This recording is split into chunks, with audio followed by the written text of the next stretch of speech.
Tetaplah semangat dalam Tuhan. Kita berjumpa kembali hari Jumat dalam doa Koronka, bisa Karamil Ilahi, dan juga bersama-sama kita akan beradorasi jam 3 sore. Makasih untuk dukungan Anda, bantuan Anda, terutama untuk proses penyelesaian Taman Doa dan Gua Maria.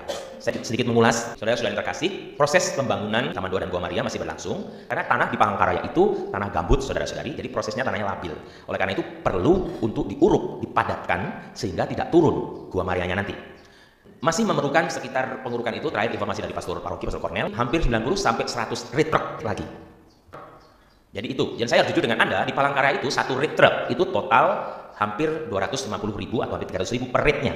Jadi Anda bisa bayangkan masih memerlukan sekitar 100. Jadi tiap hari panitia pembangunan bersama dengan umat, bersama dengan orang yang dipercaya untuk menangani, terus bekerja dan pengurukan terus berlangsung setiap hari. Sekali lagi, dukungan, partisipasi, support, doa Anda sangat kami perlukan untuk penyelesaian proses pembangunan Taman Doa dan Gua Maria. Tuhan memberkati budi baik Anda.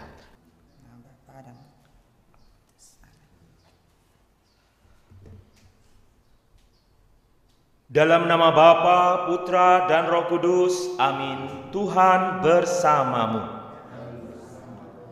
Shalom, salam sehat, Tuhan mengasihi Anda. Saudara-saudariku yang terkasih, hari ini kita merayakan, mengenang Santo Matius, Rasul dan Pengarang Injil. Kalimat yang luar biasa yang akan kita dengarkan juga dalam bacaan Injil tadi adalah perkataan Tuhan Yesus, ikutilah aku. Dan dari perkataan itu, Santo Matius mengikuti Tuhan Yesus. Pertanyaan pentingnya adalah, apakah kita sungguh juga mengikuti Tuhan Yesus dalam hidup ini? Marilah kita hening sejenak, menyadari terkadang kita belum sungguh-sungguh mengikuti Tuhan. Entah sebagai seorang imam, suster, bruder, frater, sebagai umat, tokoh-tokoh awam, dan lain sebagainya. Apakah kita sungguh-sungguh mengikuti Tuhan Yesus? Kita menyadari dosa-dosa kita. Shalom, salam sehat, Tuhan mengasihi Anda. Saudara-saudari yang terkasih, hari ini kita merayakan Santo Matius, Rasul dan Pengarang Injil. Dan teks kitab suci pada hari ini dari Injil Matius itu salah satu teks yang sangat favorit untuk saya, yaitu ada dua hal. Pertama adalah kata Tuhan Yesus, sabda Tuhan Yesus kepada Matius, ikutilah aku. Dan dari kata itu, dari sabda itu, Matius mengikuti Tuhan Yesus. Betapa berwibawanya, ikutilah aku, follow me. Yang kedua adalah sabda Tuhan Yesus sendiri. Bukan orang sehat yang memerlukan tabib, tapi orang sakit.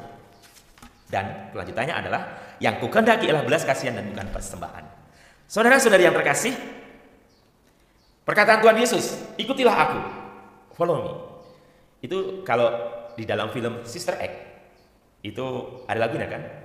I will follow him wherever he may go, and near him I always will be, for nothing can keep me away, he is my destiny.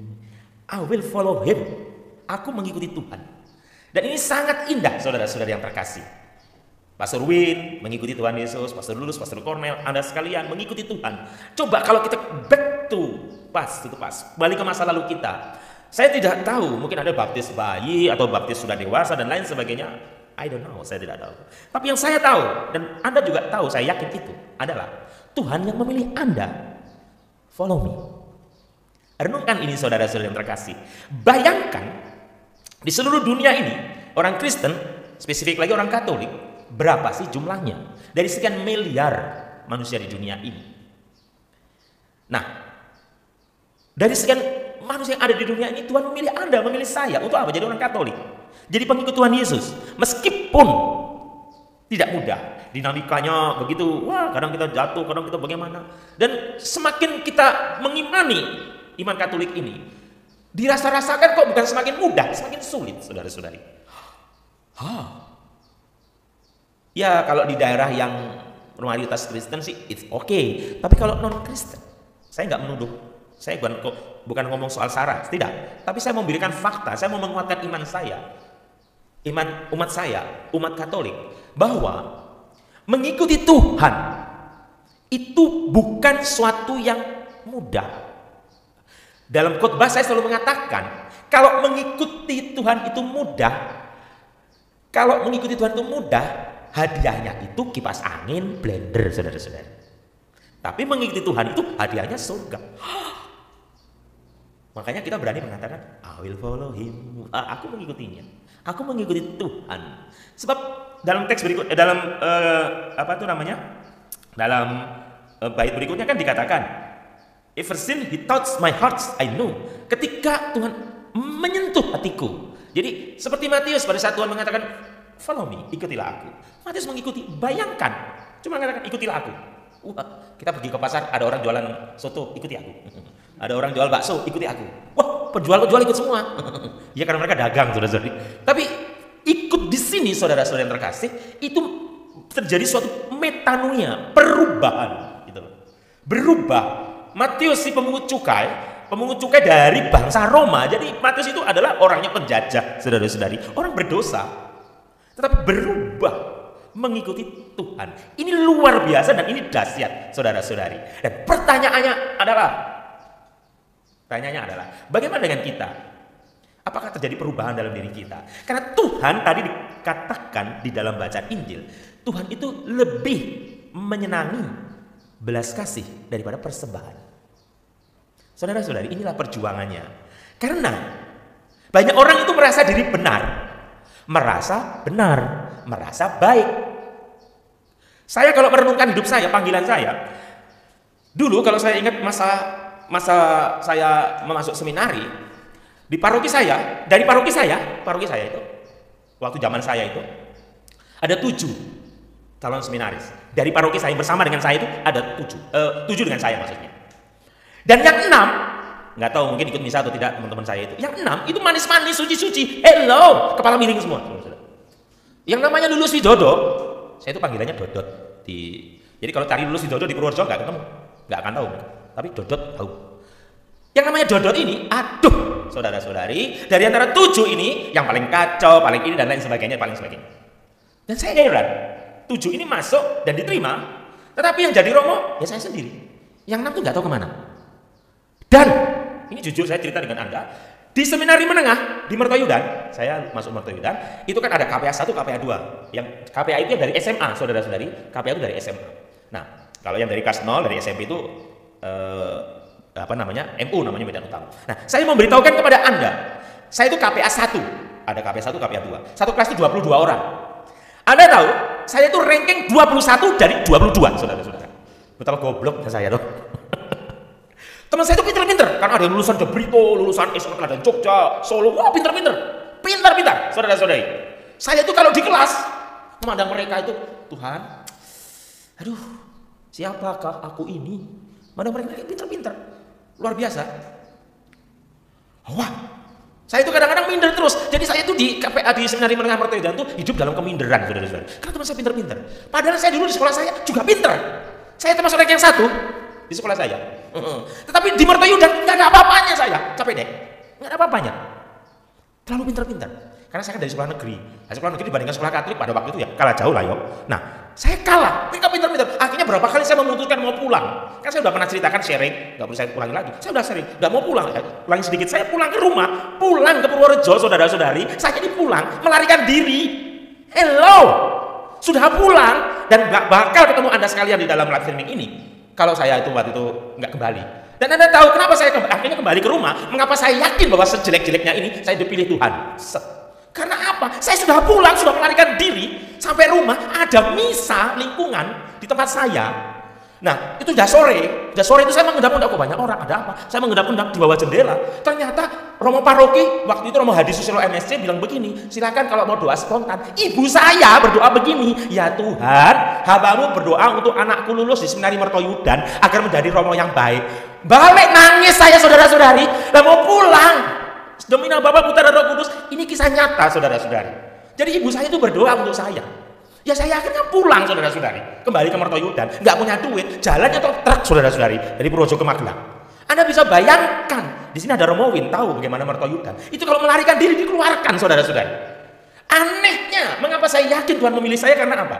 Karena tidak ada satupun Romo Rektor, Romo, Frater, Pamong, dan semua teman-teman yang tahu saya melarikan diri. Tidak ada yang tahu, kayak ditutup semua matanya gitu. Sampai seminar itu jam 12 malam, saudara-saudari. Biasanya nih Romo Win tahu Mertoyudan itu dikunci, ya itu kan ada pintu-pintu itu dikunci. Itu malam itu tuh tidak dikunci. Dan yang heran, anjingnya Bruder, ada anjing banyak gitu, biasanya gonggong, lihat saya tuh cuma senyum-senyum aja. Saya heran. Dan serius, saya masuk sampai hari ini pun semua teman saya tidak tahu bahwa saya pernah melarikan diri. Saya sharing di depan Anda. Saudara-saudari yang terkasih, kalau Tuhan itu menginginkan Anda, tidak akan Anda bisa menolak. I will follow him. Nah, tidak bisa, saudara-saudari. Itu terjadi dengan saya, saudara-saudari. Dan akhirnya memang setelahnya lancar-lancar. Saya juga bingung, saudara-saudari. Nah, kesimpulannya apa? Tuhan itu memilih manusia, bukan masalah itu ganteng, jelek.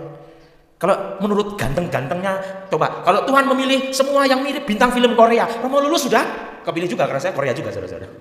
Nggak akan terpilih, saudara-saudari. Yang dipilih yang manis-manis, pinter-pinter. Bayangkan, Romo seluruh dunia manis-manis, cakep-cakep, putih-putih, kayak boneka Barbie. Nggak ada model kayak gini. Cuma Anda lihat nomor-nomor di paroki Anda, aneh-aneh loh. Ya memang begitu pilihan Tuhan. Nah, saudara-saudari yang terkasih, ini faktanya, saudara-saudari, bahwa Tuhan itu memilih manusia bukan karena sesuatunya, tapi karena belas kasih. Belas kasih Tuhan dan belas kasih yang ada dalam diri orang tersebut.